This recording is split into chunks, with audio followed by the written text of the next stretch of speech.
ఎన్నికల కురుక్షేత్ర రణరంగ సదరంగంలో పాతక్క నియోజకవర్గ తెలుగుదేశం పార్టీ అభ్యర్థిగా ఉమ్మడి అభ్యర్థిగా మన మధ్యకు వచ్చారన్న సైకిల్ సైకిల్ సైకిల్ గుర్తుకు ఓటివ్వండి అంటూ అదిగో చైతన్య రథముపై ప్రేమతో చిరునవ్వుతో మీ అందరి ఆశీస్సులు అందించండి అంటూ మన మధ్యకు వచ్చేశారు మన ప్రియతమ నేత నరేంద్ర వర్మ గారిని అఖండమైన మెజార్టీ. ఏ రోజైనా పబ్లిక్ మీటింగ్ లో నేను 5 రూపాయలకు వాటర్ ఇస్తున్నాను, నేను మీ ఊరికి వాటర్ ఇస్తున్నాను కాబట్టి నాకు ఓట్లు వేయండి అని ఇక్కడ గ్రామస్తులు ఇంతమంది ఉన్నారు. ఎప్పుడన్నా ఒక్కసారన్నా అడిగానా? ఒక్కసారి పబ్లిక్ మీటింగ్లో ఎప్పుడన్నా అడిగానా? మన ఎమ్మెల్యే గారు నా మీద విమర్శ చేశారు, ఏదో మంచినీళ్ళు ఇస్తున్నాడు, గొప్పలు చెప్పుకుంటున్నాడు అని. ఏ రోజన్నా పబ్లిక్ మీట్లో చెప్పానండి నేను మంచినీళ్ళు ఇస్తున్నానని? ఎప్పుడన్నా ఒక్కసారి చెప్పండి. పైగా అక్కడ పొల్యూషన్, ఆ చుట్టుపక్కల పొలాలన్నీ పాడు చేస్తున్నారు, ఏదో బతుకుతున్నారని వాళ్ళ దారిని వాళ్ళు వదిలేసా నేను. అక్కడ అన్ని నీళ్లు రాజేస్తున్నారు కాబట్టి ఇక్కడ నీళ్లు మీకు పంచుతున్నారు, పంచుతలేదు అమ్ముకుంటున్నాడు అన్నారు. 5 రూపాయలకి క్యాన్ ఇచ్చి మీ దగ్గర 5 రూపాయలు తీసుకున్న మాట నిజమే, అందులో ఏమాత్రం ఎక్కడా అనుమానమే లేదు. కానీ నీళ్ళు అనేది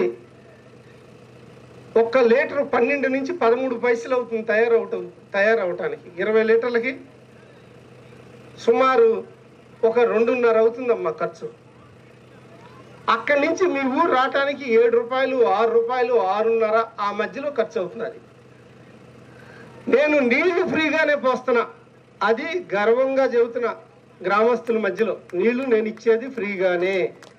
మీ దగ్గర ట్రాన్స్పోర్ట్ తీసుకుంటున్నా, ఇంటింటికి ఇస్తున్నా కదమ్మా ట్రాన్స్పోర్ట్ తీసుకుంటున్నా, అది కూడా 7-8 అవుతూ ఉంటే 5 రూపాయలు మాత్రమే తీసుకుంటున్నాం.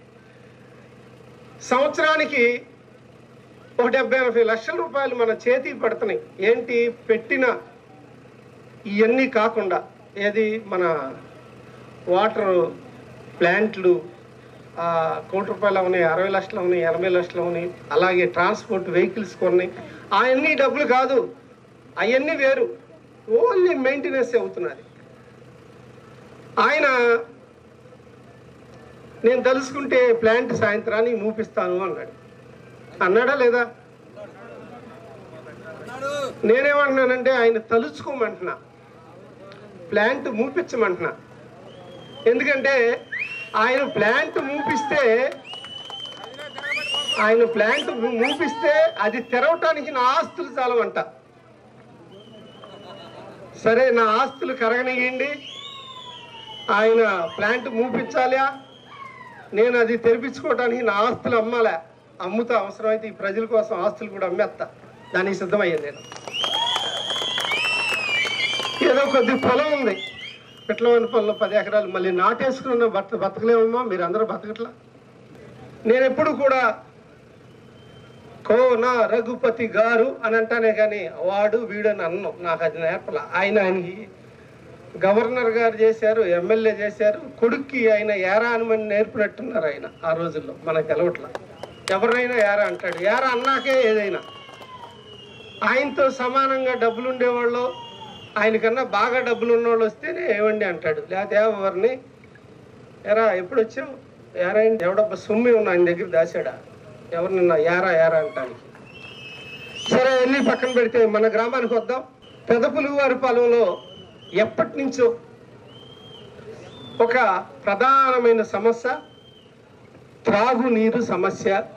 అలాగే మన గీదకి నీళ్లు పట్టాలన్నా భూమిలో వాటరే నీరు, దానికి సెలనిటీ ఉంటుంది. ఇక్కడ ఎక్కడి నుంచో గేదెలు తోలుకొస్తే ఇక్కడికి వస్తే 8 లీటర్లు వచ్చి ఇచ్చే 6 లీటర్లు ఇచ్చేయాల 2 లీటర్లు పడిపోతాయి.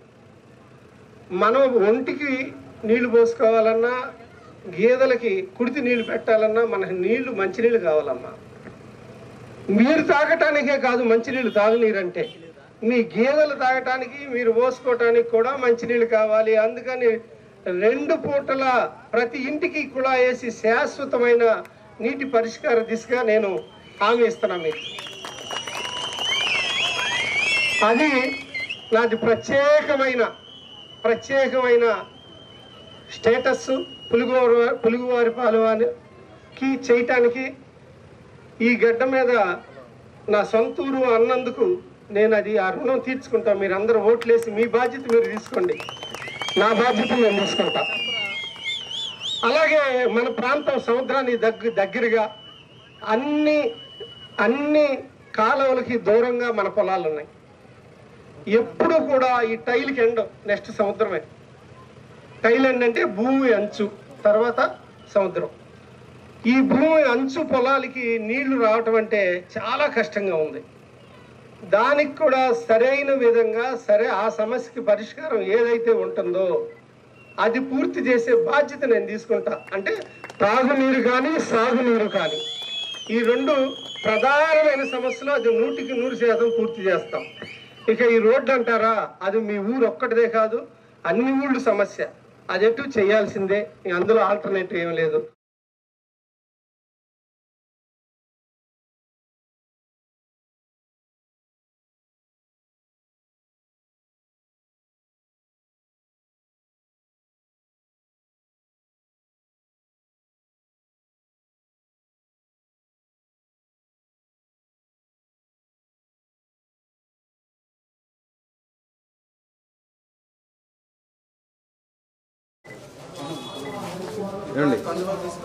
ఓకే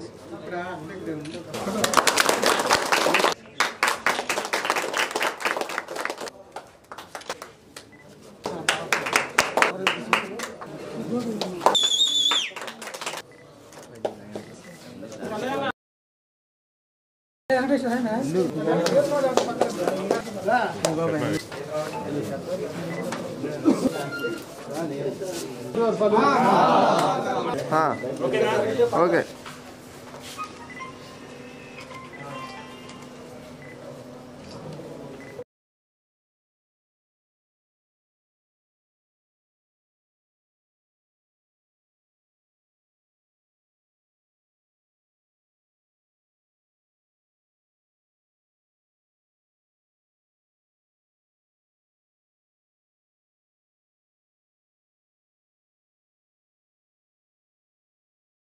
ఐడియా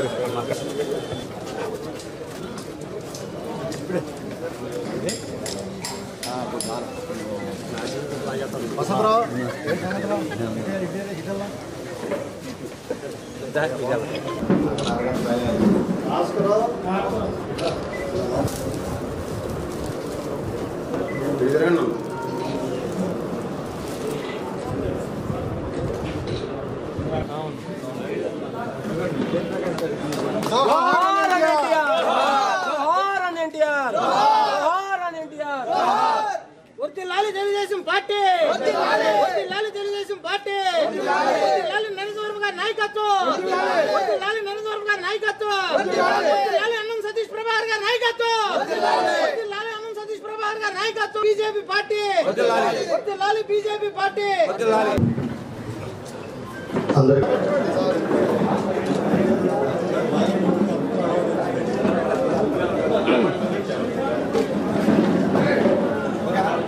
ఉమ్మడి అభ్యర్థిగా రేపు 13వ తారీఖు జరిగే ఎలక్షన్లో నేను పోటీ చేస్తున్న విషయం మీ అందరికీ తెలిసిందే. నాయకులందరూ కలిసి ప్రెస్ మీట్ పెట్టుకోవాలి అని ఇంత ముందులే నిర్ణయం తీసుకోవడం, అందులో భాగంగా 2-3 ప్రెస్ మీట్లు ఏర్పాటు చేయడం జరిగింది. మాజీ ఎమ్మెల్సీ అన్నం సతీష్ గారు ఆయన బిజినెస్ నిమిత్తం వేరే ప్రోగ్రామ్స్ నిమిత్తం ఇతర రాష్ట్రాల్లో ఇతర దేశాల్లో ఉండటం వల్ల ఇప్పుడు దాకా కలిసి ప్రెస్ మీట్ పెట్టుకోవడానికి కొంచెం దూరం ఏర్పడింది. దూరం మీన్స్ రోజులు గడిచినాయి. ఆయన నిన్న రావటం, నరేంద్ర రేపు మనందరం కలిసి ప్రెస్ మీట్ పెడదాం. బాపట్ల మున్సిపాలిటీలో ఇప్పటి వరకు ఎన్నికలు జరపకుండా వైసీపీ పార్టీ కమిషనర్ని అడ్డం పెట్టుకుని ఎన్నో ఏకగ్రీవమైన నిర్ణయాలతో ఎమ్మెల్యే గారు ఎన్నో తప్పుడు పనులకు శ్రీకారం చుట్టిన విషయం మనందరికీ తెలిసిందే. ప్లాన్లు కానివ్వండి, ప్రొసీడింగ్స్ కానివ్వండి, మున్సిపాలిటీలో దోమల విషయాలు కానివ్వండి, మంచినీళ్ళు కానివ్వండి, తర్వాత కమిషనర్లు అప్పుడే 2 మారిపోయారు. ఎండాకాలం వచ్చింది, ఎండ తీవ్రంగా ఉంది. కానీ రోజులు మంచినీళ్ళు ఇచ్చే పరిస్థితి గత తెలుగుదేశం ప్రభుత్వంలో ఆ పరిస్థితి ఎమ్మెల్సీగా పనిచేసిన అన్నం సతీష్ గారి టైంలో ఎప్పుడు మనకి రాలా. ఇక కంపారిజన్ చేయటం కాదు, కానీ అసలు మున్సిపాలిటీకి ఎన్నికలు ఎందుకు జరపాలి? మున్సిపాలిటీని పెద్ద చేసి అటు పల్లెటూరులు ఏవైతే ఉన్నాయో ఇటు నందిరాజు తోట ఏంటి, అలాగే ఇటు ఆసోదివర్పాలు, ముత్తైపాలు, ఈ గ్రామాలన్నీ కూడా పనికి ఆహార పథకాలు లాంటి దూరం చేయటమే కాకుండా అక్కడ పన్నుల విధానం కూడా టౌన్లో లాగా అక్కడ కట్టాలి అంటే ఎప్పటికప్పుడు పనులు చేసుకుని ఆ పల్లెటూళ్ళు కట్టాలంటే ఇబ్బంది. ఆ ఇబ్బందుల్లో మాకు మున్సిపాలిటీ వద్దు బాబు, మేము మా ఊరులాగానే అట్టు పెట్టుకుంటాం అని ఎంతోమంది మున్సిపాలిటీ కలపం మేమని పెద్దలు కేసులు వేసిన సందర్భం మనం చూసాం. దానిని అడ్డం పెట్టుకుని వైసీపీలో ఎమ్మెల్యే గారు అంతా తోడు నీడగా ఉండి చైర్మన్ పదవి కోసం ఉన్న వ్యక్తులు ఈరోజు బయటకు వచ్చి ఎమ్మెల్యే ఇలాంటి తప్పుడు పనులు చేస్తున్నారని అటు వాళ్ళ క్యాడర్కి వాళ్ళకి అన్యాయం చేయటం, ఇటు మున్సిపాలిటీకి అన్యాయం చేయటం, అటు పల్లెటూరులో ఉన్న ఈ ట్యాక్సేషన్ విధానం కానివ్వండి, పనికి ఉపాధి పథకం కానివ్వండి, అక్కడ వాళ్ళకి అన్యాయం చేయటం, ఇలా ఒంటెద్దు పోవటం కోసం సొంత మనుషులు కమిషనర్గా పెట్టుకుని ముందుకు వెళ్ళడం కోసం ఈయన చేసిన పనులు అన్ని ఇన్ని కాదు అని నేను తెలియజేస్తున్నాం. ఉన్న మున్సిపాలిటీని ఇలాగే 34 వార్డులుగా రాబోయే రోజుల్లో ముందుగా కొనసాగించాలి. తెలుగుదేశం ఉమ్మడి కూటమి వచ్చాక మరలా ఎలక్షన్ జరిపి చైర్మన్ కానివ్వండి, కౌన్సిలర్లు కానివ్వండి ఎన్నికలు జరిగేటట్టు చూడాలి. అన్నిటికీ మించి ఇక్కడ ఓసీ అయినా, బీసీ అయినా, ఎస్సీ అయినా ఎవరి వర్గానికి వాళ్ళు సీట్లు కేటాయించడం ఒక సాంప్రదాయంగా ఉంది. ఓసీల విషయం వచ్చేదానికి మున్సిపల్ చైర్మన్ విషయంలో చైర్మన్ పుట్టిన దగ్గర నుంచి ఇప్పటి వరకు దగ్గరగా 9 సార్లు కాపు సామాజిక వర్గానికి సంబంధించిన వాళ్ళు మాత్రమే ఇక్కడ ఓసీ వచ్చినప్పుడు చేయటం అనేది ఒక సాంప్రదాయంగా ఎనకటి నుంచి వస్తూ ఉంది. అదే సాంప్రదాయాన్ని తెలుగుదేశం పార్టీ కొనసాగిస్తుంది అని ఈ సందర్భంగా తెలియజేస్తారు.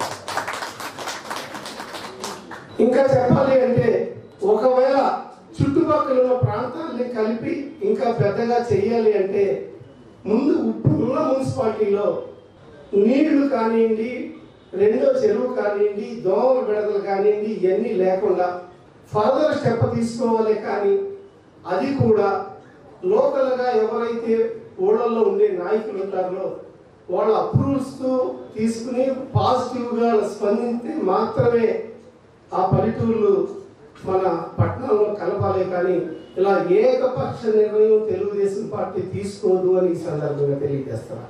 ఈ విషయాలన్నీ మీకు తెలియజేయటం, ఒక స్టాండ్ తీసుకోవటం, తెలుగుదేశం పార్టీ ఉమ్మడి అభ్యర్థిగా ఒక స్టాండ్ తీసుకుని ఆ విషయాన్ని విలేకరుల ద్వారా తెలియజేయటం. ఎందుకంటే అతి గతి లేకుండా గత 5 సంవత్సరాల నుంచి మున్సిపాలిటీ ఉంది. రాబోయే రోజుల్లో అలా అట్టి పెట్టకూడదు, తప్పనిసరిగా ఎలక్షన్ జరిపించాలి. తర్వాత విషయాలు తర్వాత మాట్లాడుకోవాలి తప్పించి అలా చెయ్యాలి అని నేను తెలియజేస్తూ, తెలుగుదేశం పార్టీతో ఏ అరమరికలు లేకుండా కలిసికట్టుగా మేము పనిచేస్తున్నాం. ఎట్టి పరిస్థితుల్లోనూ అన్నం సతీష్ గారి ద్వయం కానివ్వండి, శివనారాయణ ద్వయం కానివ్వండి, ఇటు నాది ద్వయం కానివ్వండి, ఇలా పర్సనల్గా కాకుండా అందరికీ, అన్ని పార్టీలకి, బాపట్ల ప్రజలకి గౌరవంగా కోనారఘుపతి గారిని ఇంటికి పంపించాలి. అదే ఏకైక ధ్యేయంగా మేము పనిచేస్తాం. దానికోసం రాబోయే 25 రోజులు అన్ని పార్టీలు, కార్యకర్తలు, నాయకులు, కేడర్ అంతా కూడా చిత్తశుద్ధితో నిజాయితీగా పనిచేయాలని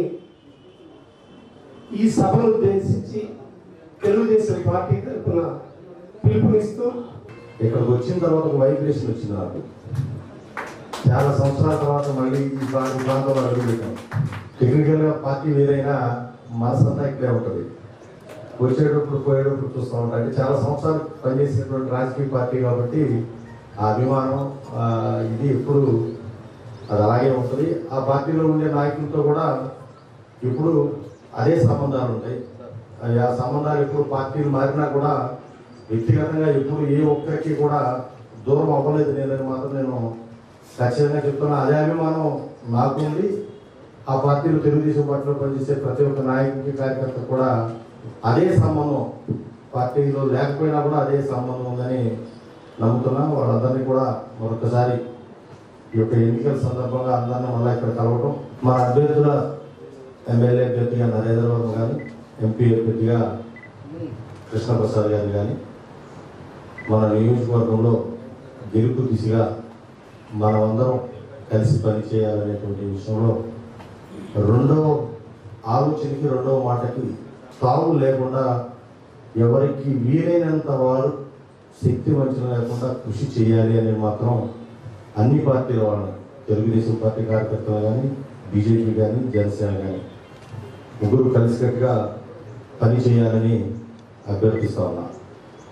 ఎందుకంటే గడిచిన 4 పర్యాయాలుగా కాంగ్రెస్ పార్టీ 2 సార్లు, వైఎస్ఆర్ కాంగ్రెస్ పార్టీ 2 సార్లు, అంటే 20 సంవత్సరాలు తెలుగుదేశం పార్టీ ఇక్కడ బాపట్లో అధికారం చేస్తాం. ఈసారి ఖచ్చితంగా దాన్ని తిప్పి రాయాలి.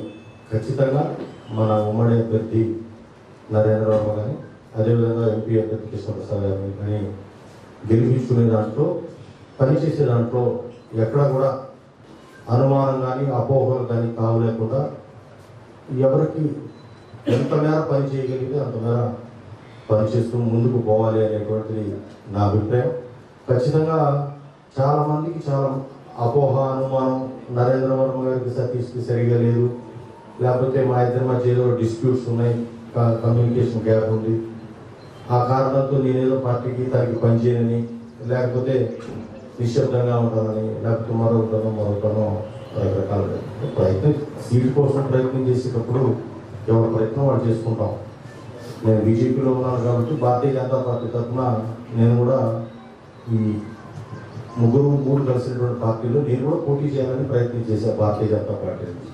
నేను అదే విషయం చాలా పర్యాయాలు మీకు చెప్పాను. నేను కూడా పోటీ చేయాలనేటువంటి ఆలోచనలో ఉన్నాను. ఈసారి ఖచ్చితంగా బ్యాలెట్లో ఉండాలి అని నేను ఖచ్చితంగా అనుకున్న మాట వాస్తవం. దానికి తగ్గట్టుగానే నేను పనిచేశాను. కానీ పొత్తులో భాగంగా మరి బాపట్ల సీటు తెలుగుదేశం పార్టీ కేటాయించడం, మరి భారతీయ జనతా పార్టీ తీసుకున్నటువంటి నిర్ణయానికి మరి నేను కట్టుబడి ఉండాలి. ఎందుకంటే నేను ఆ పార్టీలో ఒక కార్యకర్తగా పనిచేసినప్పుడు ఆ పార్టీ మరి అక్కడ ఉన్నటువంటి కాంబినేషన్స్లో ఎలా సెట్ చేసినా కూడా అందరికీ న్యాయం చేయలేకపోవచ్చు. కాబట్టి పుడుతున్నప్పుడు కొంతమంది మనం త్యాగం చేయాల్సిన పరిస్థితి వస్తుంది. కాబట్టి ఖచ్చితంగా నేను కూడా దానికి లోబడి తెలుగుదేశం పార్టీ ఎవరినైతే కేటాయిస్తారో వాళ్ళు పనిచేయాలని నిర్ణయించుకున్నాను. అందుకు మించి వ్యక్తిగతంగా తనకి నాకు ఏదో విభేదాలు ఉన్నాయని అలా ఎవరైనా తెలుగుదేశం పార్టీలో కేడర్ కానీ, లేదా భారతీయ జనతా పార్టీలో వాళ్ళు కానీ, లేకపోతే జనసేనలో వాళ్ళు కానీ లేదా నియోజకవర్గంలో ఉన్నటువంటి చాలామంది ప్రజల్లో ఒక అపోహ ఉంటే ఖచ్చితంగా అటువంటి పరిస్థితి లేదు అనేటువంటి విషయాన్ని 10 సంవత్సరాల స్నేహితులు కాకుండా దాదాపు మీ ఇద్దరు వ్యాపారంలో మీ ఇద్దరు భాగస్వాములు దాదాపు 15 సంవత్సరాల పైన కలిసి వ్యాపారం చేశాం. సక్సెస్ఫుల్గా ఇద్దరం కలిసి ఉన్న వ్యాపారం చేసినప్పుడు ఇద్దరం కూడా లాభపడటం, ఇద్దరం విడిపోయే టైంలో కూడా చక్కగా మంచి ఫ్రెండ్లీ వాతావరణంలో తన వ్యాపారం నా వ్యాపారం నేను చేసుకుంటూ ఉన్నాను తప్ప అపోహలకో ఇద్దరి మధ్య ఒకరినొకరు ఇబ్బంది పెట్టుకోవడానికి ఒకరినొకరు బాధించుకునే పరిస్థితి మా ఇద్దరి మధ్య లేదు. అంత సున్నితంగా ఆలోచించే మనస్తత్వాలు మా ఇద్దరికి కూడా కాదు. ఒకరి గురించి ఒకరు నెగిటివ్గా మాట్లాడుకోవటం కానీ లేకపోతే చెడుగా చేసుకునేటువంటి పరిస్థితి ఎప్పుడూ నా మనసులో కానీ తన మనసులో కానీ ఉండవు. ఒకవేళ అటువంటి అపోహ ఎవరి మనసులో ఉన్నా దాన్ని తొలగించుకోవాలని పోతా ఉన్నా. ఇవాళ ఉన్నటువంటి నీటి ఎద్దడి 5 సంవత్సరాల్లో ఎంత కరువు ఉన్నా కూడా ప్రాపర్ మేనేజ్మెంట్తో ఒక్కరోజు కూడా నీళ్లు ఇబ్బంది కలిగించే పరిస్థితి తీసుకురాకుండా ఆలోచన చేశాం. ఒక మున్సిపాలిటీలో కాదు, గ్రామాల్లో ఉన్నటువంటి చెరువుల్ని నింపడంలో ఎప్పుడు నీళ్లు వదిలించాలి, ఎప్పుడు నీళ్లు వదిలించి ఎప్పుడు చెరువులు నింపుకుంటే ఈ సంబంధం మనం వచ్చేటువంటి ఇబ్బందిని మనం ఎలా అధిగమించవచ్చని ఎక్కడికక్కడ లోకల్గా ఉండే స్థానికంగా ఉండే పార్టీ నాయకులు ఆ చెరువులు బాగు చేయించడం, చెరువులు నీళ్లు పెట్టించడం, చాలా గ్రామాల్లో ఎక్కడ కూడా సమస్య రాకుండా చూసాం. వాటి నుంచి మురుగు కాలంలో ఎక్కడ చుక్క నీరు కూడా వృధా ఈ సముద్రంలో కలగకూడదు, ఒక్క ఎకరా కూడా ఎండిపోకూడదు, ఏ ఒక్క రైతు కూడా బాధపడకూడదు. కరువు వస్తే రైతు సంబంధం లేదు కదా, మన కరువు మేనేజ్ చేయాలని ఆఖరికి ఒక పరిస్థితుల్లో ఒక జిల్లా జడ్పీ మీటింగ్లో మనం టైలెంట్లో నీళ్ళు అందట్లేదని చెప్పి ఆఖరికి తెలుగుదేశం పార్టీలో ఉంది, తెలుగుదేశం పార్టీ ఎమ్మెల్సీగా ఉంది కూడా ఇరిగేషన్ మినిస్టర్ని గౌరవ చేశాను నేను. ఒక ఇరిగేషన్ మినిస్టర్ని ఒక రాష్ట్ర ఒక ప్రాంతానికి ఒక జిల్లాకు ఒక అలా ఉండడానికి వీల్లేదు. నువ్వు నీ బాధ్యత ముందు టైలెంట్లో ఉండేటువంటి రైతులను కాపాడాలి, అక్కడ ఉండే జనాలకి తాగడానికి సాగునీటికి నీళ్లు ఇవ్వాలి, పంటలు ఎండిపోతున్నాయని గొడవ చేస్తే అప్పుడు మనం అధికార పార్టీలో ఉన్నాం వాళ్ళు చేస్తే ఎట్లా అన్నదా చెప్పినప్పుడు మన పార్టీలు పదవులు మనం జనం ఓట్లేస్తే జనం మనం ఆమోదిస్తే వాళ్ళని ఇబ్బంది పెట్టి మనం అలా రేపు వదిలేదు ఏ మొహం మనం ఓట్లు అడుగుతాం. కాబట్టి మీరు నీళ్ళు వదలాల్సిందే గొడవ చేశాం. మన అధికారంలో ఉన్న ప్రతిపక్షంలో ఉన్న ప్రజల పక్షాన ఉండి వాళ్ళకి ప్రాపర్ మేనేజ్మెంట్ మనం అందించగలిగితే ఎప్పుడు వాళ్ళు ఉండడానికి వ్యక్తిగా నాకు చాలా ఆనందం ఉంది. చాలా విషయాల్లో 5 సంవత్సరాలు తెలుగుదేశం ప్రభుత్వంలో అంత కష్టకాలంలో పనిచేసినా కూడా ఏ ఒక్క రోజు తాగునీటికి కానీ సాగునీటికి కానీ ఒక్క ఎకరా ఇంటిపోకుండా మేము చూడగలిగాం. అటువంటి మేనేజ్మెంట్ నేను చేసిన వాళ్ళని సకాలంలో చెప్తాను. అలా చూడాల పరిస్థితి లేదు.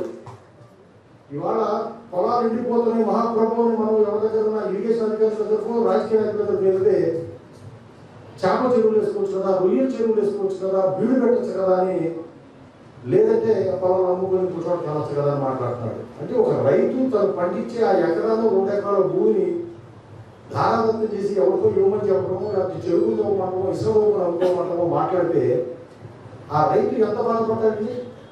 కనీసం దాని గురించి ఆలోచించే నాదులు లేదు. ఏ ఒక్క ఎకరాలో మనకు ఎండిపోయిందా 5 సంవత్సరాల్లో? ఈ 5 సంవత్సరాల్లో ఎలా ఉంది? ఆ పరిపాలనని ఈ పరిపాలనని మీరు బేరీజు వేసుకొని నేను అంటున్నారు జగన్ గారు, మీ ఇంట్లో మంచి జరిగితే నాకు ఓటేయండి.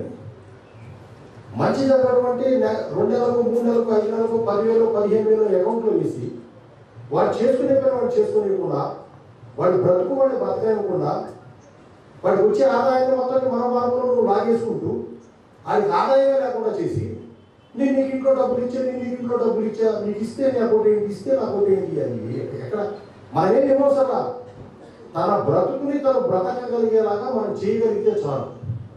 లాస్ట్ గత 5 సంవత్సరాలు ఏమి ఇవ్వడం మేము 14 నుంచి 19 వరకు వ్యక్తిగతంగా ఎవరి అకౌంట్లో డబ్బులు అయినా కానీ జనంతో ఏమవుతున్నారంటే ఒక్కసారి అతను చూద్దాం, అతను ఏదో అద్భుతాలు చేస్తాడు, ఆ అద్భుతాల వల్ల మళ్ళా మన జీవితాలు మారిపోతాయి అనుకున్నారు. ఖచ్చితంగా మారినాయి. వాళ్ళ కష్టాలు ఉన్నాయి. 10,000 రూపాయలు ఇస్తా ఉన్నాడు, 10 మార్గాల్లో డబ్బులు దోచేస్తా ఉన్నాడు, 20,000 దోచేస్తా ఉన్నాడు. ప్రజల రైతులు పడే బాధ అంతా ఇంత కాదు. 2024 తర్వాత మరలా వచ్చేది ఎన్డీఏ ప్రభుత్వం ఆంధ్ర రాష్ట్రంలో. ఖచ్చితంగా తెలుగుదేశం పార్టీ అభ్యర్థిగా నరేంద్ర వర్మ ఎమ్మెల్యేగా గెలవడం ఖాయం. దానికి మనం అందరం కూడా బాధ్యత తీసుకోవాలి. ఓన్లీ గెలవడంతో మాత్రమే అయిపోయిందని నేను అనుకోవట్లా. ఈ నియోజకవర్గంలో జరిగినటువంటి అనేక కార్యక్రమాల మీద ఇప్పుడు ఏ విధంగా గెలవాలని మేము కోరుకుంటా ఉన్నామో, గెలిచిన తర్వాత కూడా ఇదే కొనసాగించాలి. ఈ ఉమ్మడిగా మనం కలిసి ఏ విధంగా ముందుకు పనిచేస్తా ఉన్నామో అదే విధంగా పనిచేసి జరిగినటువంటి ప్రతి పొరపాటును సరిదిద్దవలసినటువంటి బాధ్యత గెలిచిన ఎమ్మెల్యేగా తన మీద ఉంటుంది. ఈ పార్టీ తరఫున పనిచేసినటువంటి మా మీద ఉంటుంది. ఖచ్చితంగా ప్రజలకు అదే జవాబుదారీ తనతో ఇవ్వడం. ఓట్లు ఏ విధంగా అడుగుతున్నామో, మీ గ్రామాలకు మేము భరోసాగా ఉంటాం, మీ రైతులకు అండగా ఉంటాం అని మేము ఎలా చెప్తున్నామో, అలాగే రేపు మేము అంతే బాధ్యతగా కూడా మీకు ఆన్సరబుల్గా ఖచ్చితంగా మేము ఉమ్మడి ప్రభుత్వం ఖచ్చితంగా ఉంటుంది అనే విషయాన్ని మనం చేస్తా ఉన్నాం. 5 సంవత్సరాలు కౌన్సిలర్ లేడు, చైర్మన్ లేడు, చుట్టుపక్కల గ్రామాలు విలీనం అని చెప్పారు. మున్సిపాలిటీని పెద్దది, ఇది ఒక సినిమాని హైప్ చేసి చూపిస్తాం, 3Dలో చూపిస్తారు చూసారా, చిన్న సినిమాని పెద్ద సినిమా లాగా 3D అని అలా చూపించి చుట్టుపక్కల గ్రామాలన్నీ విలీనం అనే ఒక చిన్న డ్రామాతో, పెద్ద డ్రామా అది, ఆ డ్రామా ఆడి ఆ గ్రామాల్లో ఎన్నికలు జరగకుండా చేశారు.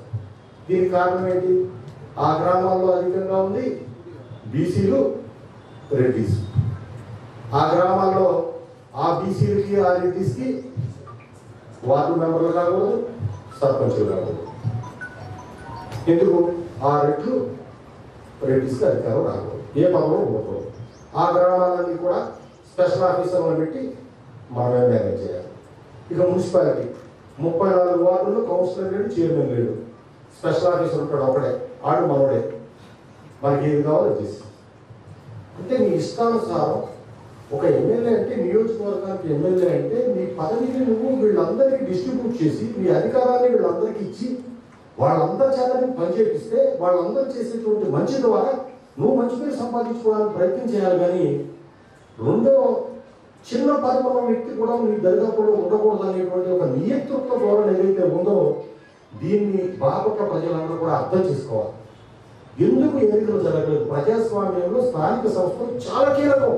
రేపు మళ్ళా తెలుగుదేశం ప్రభుత్వం, ఎన్డీఏ, బీజేపీ, జనసేన ప్రభుత్వం వచ్చినట్టునే ఈ చుట్టుపక్కల ఉన్నటువంటి గ్రామాలన్నింటినీ విలీనం చేయబడినటువంటి అన్ని గ్రామాలని తీసివేసి పాత యథాస్థితిలో ఉన్నటువంటి 34 వార్డుల మున్సిపాలిటీని కొనసాగించేలాగా నిర్ణయం తీసుకుంటాం. ఆ 34 వార్డులకి పారిశుద్ధ్యం కానీ, త్రాగునీరు కానీ, ఏ ఇతర అవసరాలు ఉన్నాయి, రోడ్లు డెవలప్ చేయడం కానీ, ఇంటర్నల్ రోడ్లు డెవలప్ చేయడం కానీ, కాలువలు బాగు చేయడం కానీ, ఇటువంటి సౌకర్యాలు, మెరుగైన సౌకర్యాలు ఇస్తాం.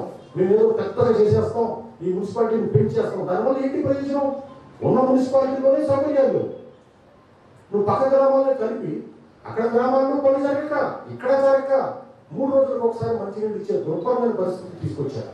ఇవాళ నీళ్లు కొనుక్కుంటున్నారు, తాగడానికి, కడుక్కోవడానికి, స్నానాలు చేయడానికి కూడా ఇవాళ కొనుక్కునే పరిస్థితి వచ్చింది. ఎందుకు వచ్చింది? ఇది కేవలం ఒక అనాలోచితమైనటువంటి నిర్ణయం తీసుకోవడం వల్ల వచ్చింది. దానిని సరిదిద్దే ప్రయత్నం చేస్తాం. మున్సిపాలిటీని 34 వాటిని వెంటనే ఈ ప్రభుత్వం వచ్చినటువంటి 3 నెలల లోపల మీ ఇచ్చినటువంటి పాత ప్రభుత్వం ఇచ్చినటువంటి నోటిఫికేషన్ రద్దుపరిచి కోర్టులో ఉన్నటువంటి కేసును విత్డ్రా చేసుకొని యథాతథ మున్సిపాలిటీని కొనసాగించి ఎన్నికలు జరిపిస్తాం.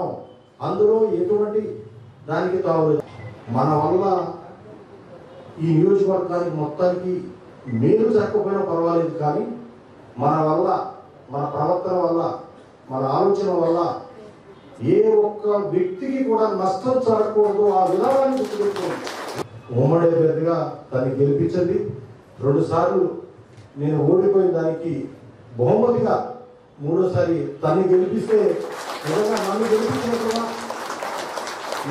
గెలిపించినట్టుగా అదే పాపం సతీష్ గారు 2 సార్లు ఓటేయలేకపోయాం, కానీ ఈసారి 3వసారి తను నరేంద్ర కోసం అడుగుతున్నాడని అన్న ఆలోచించేయమని కోరుతా ఉన్నా. మీ సమస్యల పరిష్కారానికి, మీ ఆత్మగౌరవానికి, నిజాయితీ నిబద్ధతగా ప్రభుత్వానికి నాది కూడా హామీ అని మరొకసారి మీ అందరికీ తెలియపరుస్తూ కష్టపడదాం, ఉమ్మడిగా ప్రయత్నం చేద్దాం, ఉమ్మడిగా గెలిపిద్దాం. దాని ఫలాన్ని ఉమ్మడిగా అనుభవిద్దాం, అందరం కలిసి అనుభవిద్దాం. ఎమ్మెల్యే రాలేదనో లేకపోతే ఇంకోటి రాలేదనో బాధపడాల్సిన పదవి అవసరం. ఒకసారి చేసినా 2 సార్లు చేసినా ఎప్పటికైనా ఒకసారి ఎక్స్ అవ్వాల్సిందే. ఆల్రెడీ నేను ఎక్స్ఎమ్మెల్సీగా ఉన్నా, ఒకసారి చట్టసభలోకి వెళ్ళి అధ్యక్ష అన్నా చాలు. ఇంకా మళ్ళా నేను అన్నా అనకపోయినా నాకు వచ్చేది లేదు, పెద్దగా పోయేది కూడా ఏం లేదు.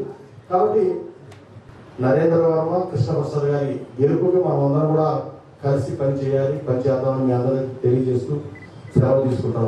Thank you.